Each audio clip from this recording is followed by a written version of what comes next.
welcome back to Pennies Make Dollars.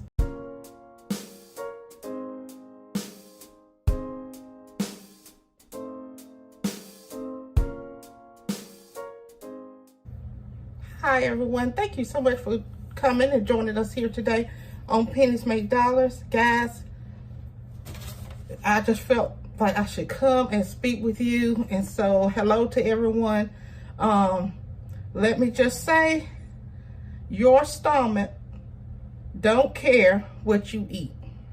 I repeat, your belly don't care what you eat. Whatever you want to say. Your abdominal don't care, or your abdomen don't care what you eat.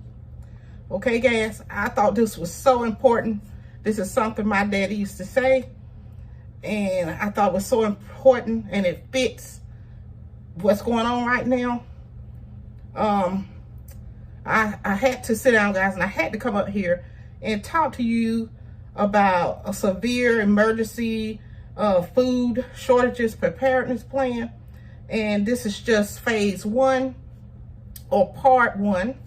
And I just had to come and talk to you guys. I'm not going to be up here long. So as you know, I just said your stomach don't care what you eat. It just knows it's hungry. And it just wants you to satisfy with whatever you have. So keep that in mind, guys. In an emergency, in a disaster, in a food shortage situation, it's not time to be cute or playing. We already know that there will be some type of interruptions or shortages. We don't know how long, how severe. So that's why I use that title to grab your attention. And we all know our stomach, some people call it their abdomen, their belly, their gut, their tummy, is whatever you want to call it, guys. But you don't want your stomach reaching your tailbone. That's what we used to say in the back in the day. So, your stomach just wants some food.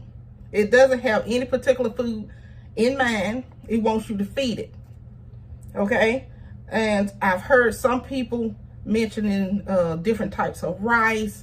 That's all good and great. But in a survival mindset, we got to remember that your stomach don't care. Your kids' stomachs won't care. Your family's stomach won't care. They just want something to eat. So keep that in mind, guys.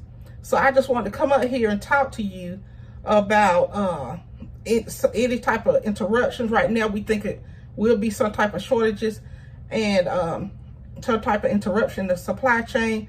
So this time we're talking about food and maybe a little touch of other things. But other than that, for this phase or this part, we're going to just talk about food. So what I suggest, guys, and my opinion is nothing, so please keep that in mind. But buy what your family needs, buy what they eat, buy what they like or prefer. You don't want to buy food, guys, that nobody's going to eat, and then it's just sitting up there, and you have wasted money. So we have to keep that in mind as well. We don't want to waste money. So as you know, I've been going out and I've been shopping, getting a little bit here, a little bit there. Sometimes I did overspend. So what I suggest is you take whatever you have, $10, $20, $25, whatever, $30, whatever you have, and just start shopping at some of the stores. This is some tomatoes I just picked up out from the Dollar General. And I got some seeds here, guys. If you see that, onions, squash, tomatoes, lettuce, and I got some more back there. But we decided to get these just in case. Now, a lot of people are storing a large oil, vegetable oil. Okay, I do what else? My money, I may not have enough for the real large one. So I do what else? So I just say, okay, well, what if this happened, whatever that happened? At least I have some oil. It may not be the largest amount. I also got some carnation milk. I try and keep some snacks around in case you got a sweet tooth. And of course, if anything go on, we won't care about that, but at least you'll have something. Pork and beans are good. Any type of beans, pinto beans, lima beans, green beans, any kind of beans, black-eyed peas and stuff like that. I got some Spam. I got some rice here, and I got plenty of these. I buy the smaller bag because on the larger, some of the larger channels are doing really large bags, but I know my income, guys, and I may not be able to go in there and buy those really 2-pound bags or even larger 5-pound bags. I don't know what the other sizes are. Got carnation milk here. Now, when you start buying, guys, you want to keep in mind how many people are in your family. Look at the serving sizes on the back of the can. Now, I used to buy for a community program. So now this right here is saying serving size half a cup. So it serves about 3.5 servings per container. So I know I could get 3 servings out of this one can. And this is 14.5 ounce. So keep that in mind. I used to buy for a large community center. Well, not large, but medium, I should say. So just to let you know that. So keep that in mind. Look at some of those things and see how much servings you can get out of it. Okay, so that's some things that I do suggest. You can start off by buying things on sale. You can buy on clearance. You can buy store brand items, couponing. You can, my sister told me about a website, I think it's called Flip. You can sign up for them, and they actually supposed to tell you what's on sale at some of the stores, most stores. And it's some more websites, but that's the one she uses. So that's the one I suggest. You can buy smaller packs of food instead of getting a really large packs of chicken and a really large pack of hamburger.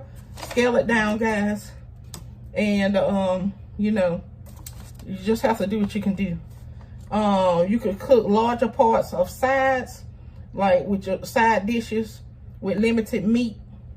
You know what I'm saying? So, for example, you could cook a big old pot of, let's say, rice.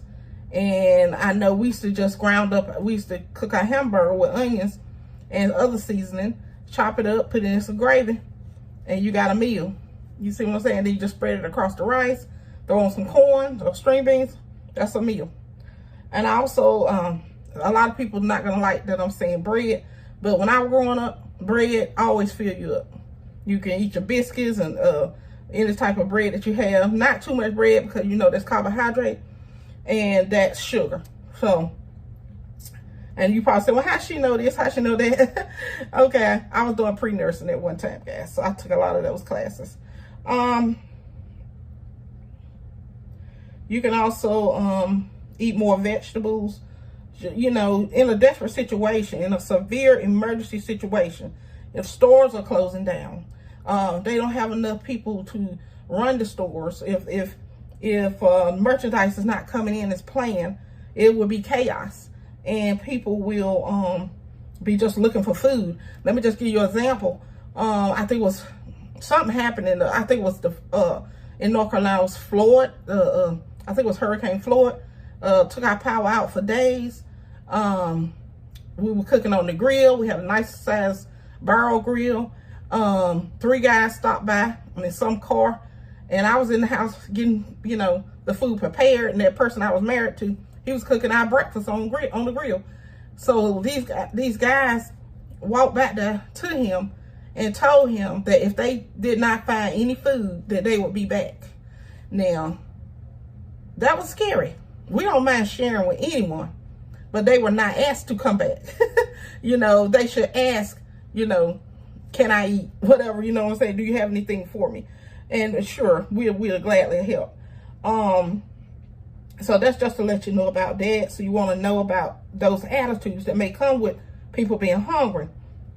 Agitation, anger, want to fight, shoot, want to kill, you know, road rage, mental, you know, just being upset all the time, won't talk to other people, withdrawn, won't tell anybody they're upset, won't tell anybody they're hungry, but then they go out and do bad things.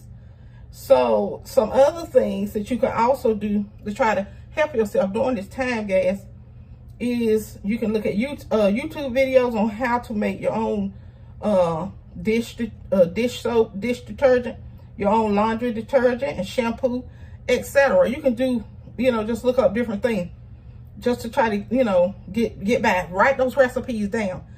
You don't have to, go buy every ingredient, because it'll probably turn out more than that $1 that you could go down there and get from Dollar Tree or Dollar General. But at least you'll know what it is, and push come to shove, you can, buy up a few of those ingredients, and make sure you have it on hand in case you do have to make your own dish detergent, your own laundry detergent, your own shampoo. At least you'll have some of those things on hand. And keep in mind, guys, you can also exchange coupons, swap ideas with other people in the community or people and things like that. You can reach out to churches if they will be available.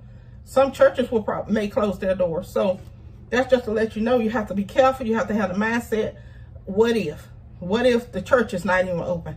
What if I don't even have any water? Well, I better get my own water. You have to tell yourself that. Get my own things, get my own water. And, just know that. So we do have to prepare for possible interruptions. And I ain't even gonna say possible. I think some things are definitely, being short here and there. And we know about the milk situation for the babies. So let's just get on it, guys, and be aware that we can start preparing now. You don't have to spend all your check and your money. Please don't go out because of this video and start spending, and then you are behind and you can't pay your bills, or you can't make it to your next paycheck. Kind of see your way. If you can't go this week, go in the near future very fast. Also, what I was gonna say, Lord, it just came to my mind, but it just went away that quick. But some things I bought is flour and sugar. And from my understanding, flour will be something that may come in short supply. And we also need sugar, spaghetti. I got sauces for my spaghetti. I got canned milk. I got some medications, vitamins, any other supplies you can see. Anything like special need things. If it's somebody there in your family and they need this and they have to have it, start trying to get that ahead of time. Don't wait till people are lined up at the stores and it's not enough supplies, and then the fights break out and all of that, guys. So just remember that. I also got crackers and soups, vegetables, canned meats, pastas, rice, juices, water, and don't forget your beans and your peas. And let me just remind you of that story I did tell you when my mom and dad, my dad is a diesel mechanic, was a diesel mechanic at age 15, guys. He only worked one job. And who can say they only worked one job? A lot of people can't say that, but he worked only one job for over 40 something years. And when he passed away, his boss came up and said, well, he actually worked there 50 something years, because he was 15 years old when he started there, sweeping and cleaning up at the, at the shop. He always called it the shop. But it was, he was a diesel mechanic, and he worked on those Mack trucks that used to go out. And he was a mechanic. People trained him. He went and got some training and all that stuff. So he became like a diesel mechanic for these big trucks rolling around to keep these trucks going. So I'm very proud of that. And he made a decent living back then. Things weren't as high as it is now. But he just, but one time, I remember this one particular time, we had low food in the freezer. And I looked up there, and I was like, oh my God, what are we going to eat? It was like 4 or 5 pieces of chicken. You know how you buy those bags of chicken? And it was like 4 or 5 pieces of chicken, thighs and breasts and stuff like that. I was like, oh my gosh, it's 9 of us here. And I was like, what are we going to eat tonight? So when Daddy came home, Mama had already boiled that chicken, put her butter in there and all that good old seasoning she usually do. And when Daddy came home, it was on. She told him, she said, go to the store. He walked in with his little can of Pepsi. He loved Pepsi so much. And he always come in the house every day with a Pepsi. But to get back on track, She sent him back out. She said, go to the grocery store and get a bag of flour. And do you know that was one of the best meals I ever ate when I was a young kid? Because I love chicken pastry anyway. Mom, I saw her roll that dough. I saw her mix that bread. My mom was one of the best cooks. She could have cooked at a restaurant. Everybody would come over, want the food, you know. Where your mama food? Blah, blah, blah. Holidays, here they come. And I found out my grandma, who passed away before before I was born, she was a great cook. She cooked for the pastor, and he come over every Sunday and eat. So they were very great cooks, very great cooks. And she used to tell me to watch her cook, and I did watch sometimes. I got to be, I didn't watch every time. So, but anyway, I still got some lessons in. But just to make a long story short, that is a recipe that can feed a family as well. Even if you don't have enough chicken, you can, you know, it could be chicken and rice and onions. It could be chicken pastry. All you got to do, take that bread and some, I don't know what she put in there, oil or something, bread, oil, and I forgot what else, water.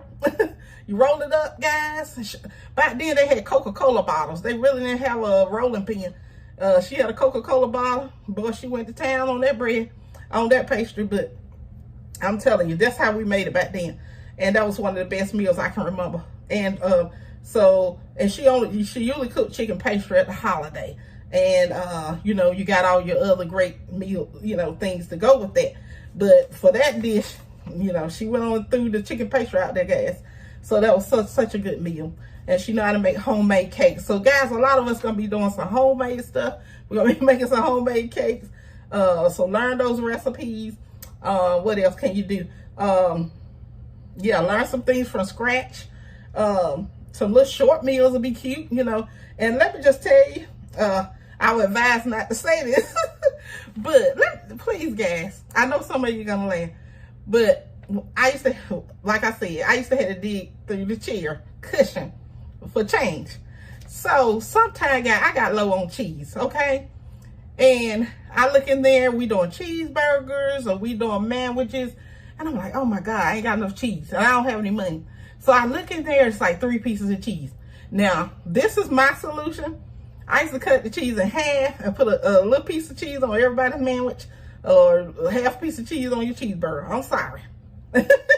Or sometimes I would just give my kids the whole slice of cheese and I didn't get any. But that's fine. I mean, I'm the parent, I suppose, to sacrifice like that. But sometimes I wanted some cheese. So we all just got a little taste. But hopefully you guys, these things can help you all. This is not meant to shame anyone. But guys, please look and see what's going on in the world. I'm not bashing anyone or talking about anyone. And that's just to let you know. And I brought this map out, y'all. My son loves maps. And when he was a teenager, I bought him a map to go in his room, and we hung it up and everything. And so this is a map of our state. I don't know, I just feel like it's handy. So that's something, and start shopping around your house. You'd be surprised some of the things you have, and do your inventory of what supplies you have and what you need to buy. Okay, guys, that's what I recommend. And you guys have a wonderful day, and I hope this helps you. Please, please, please take this serious. I know some people, you know, just, you feel like they're just saying it, and, you know, but don't worry about their motives. Some of them are right. So please, you know, just go on and just better prepare, especially if you got kids and anyone in the home, you know, that's vulnerable. And we all love to eat, guys. So start buying you a few things at a time. And so I'm going to sign out on this video, and keep doing what you're doing. We're building a foundation of savings together. I love you guys. Stay blessed and happy, and stay in the word of God, and keep praying. Thank you. Bye-bye.